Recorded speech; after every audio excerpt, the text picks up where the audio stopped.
I've got a little message for everyone watching this video today, right?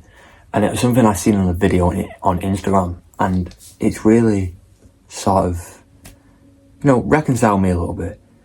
All sinners have futures, and all saints have pasts.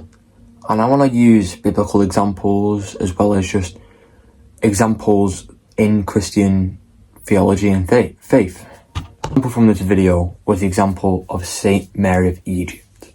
So Saint Mary of Egypt, when she was 12 years old, she fled Alexandria. Or either she fled Alexandria or fled to Alexandria, I can't remember. And she'd give herself up. Not for money, but just for lust. Just out of lust, she'd, prostitution.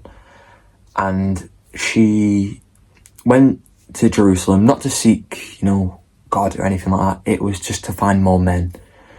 When she got to Jerusalem, Mary and pilgrims that she was travelling with went to a church. And something strange happened. When Mary tried to enter, she just couldn't. There was something stopping her from entering. And, at this church saw an icon of the Virgin Mary. And she cried out to God. She cried out in prayer. She fell to her knees and realised what the wrong she had done.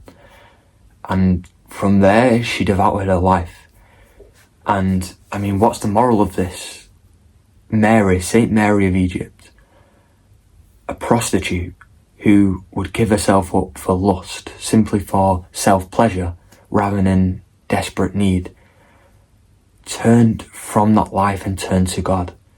And she's a saint, and she had that past. She was a sinner with that future. And she, So how can we apply this to our lives? Well, we are all sinners, okay? We have all come from a past where we have sinned, where we have defiled God. Maybe we have gone against God. We are all sinners, and yet we have all come to be saved. The thing is, we are all saved through Jesus Christ, through his grace, through God's grace. Jesus Christ came, died for you who's watching this video. And we have a future.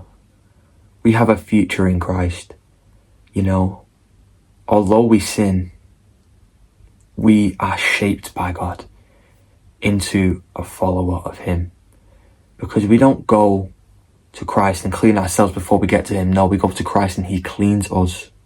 Us loving him so much allows us to bear good fruit.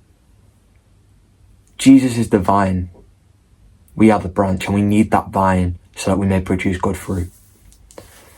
So, all I'm trying to say is, you can be saved. No matter who you are, what you believe in, turn to Christ, because Christ can save you. His love can save you, no matter your past. If you think you're not good enough, no. For all sinners have a future, and all saints have a past. Let's look to the Bible. St. Paul, the Apostle Paul, he wrote, if I'm not mistaken, 12 epistles, but I could be very, very wrong with that. Some of my Bible knowledge needs to be improved. But before that, he was persecuting Christians. He was murdering a lot of Christians. And yet, he saw Jesus and converted. And became my favourite person in the Bible behind Jesus. The way he preached, the way he taught the churches what God wanted us to do. And that's a classic example of sinner to saint. So no matter what you do, where you come from, turn to Christ. Because Christ can save you.